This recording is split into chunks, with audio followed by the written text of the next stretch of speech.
Iran's expanding influence in Iraq.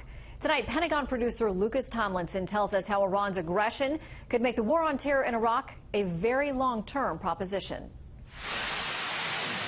Despite claims by the U.S.-led coalition to have killed 45,000 ISIS fighters in Iraq and Syria, a new fear is sweeping the U.S. intelligence ranks.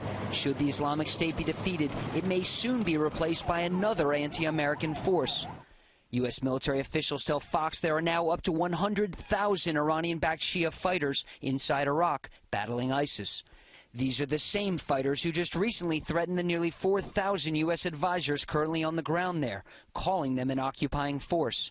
Last month, firebrand Shia cleric Muqtada al-Sadr, a longtime enemy of the United States, said this about American troops, quote, "They are a target for us."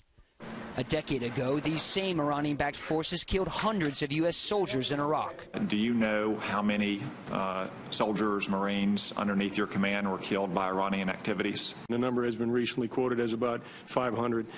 We weren't always able to attribute the casualties that we had to Iranian activity, although many times we suspected it was Iranian activity. Armed with a fresh infusion of cash from the recent nuclear deal, military analysts fear Iran's influence in the region is growing. The rise of the militias is a direct result of the United States losing influence inside of Iraq. The Iranian nuclear deal, what that has done is freed up billions and billions of dollars in cash for Iran to support these militias inside of Iraq as well as inside Syria. The U.S. military says if Iraqi forces want help from Iran, that's up to them. If the government of Iraq chooses to bring in other advisors, that's an issue for the government of Iraq.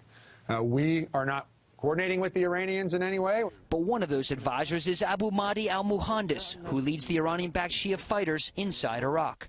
In February 2009, the U.S. Treasury Department designated him a terrorist.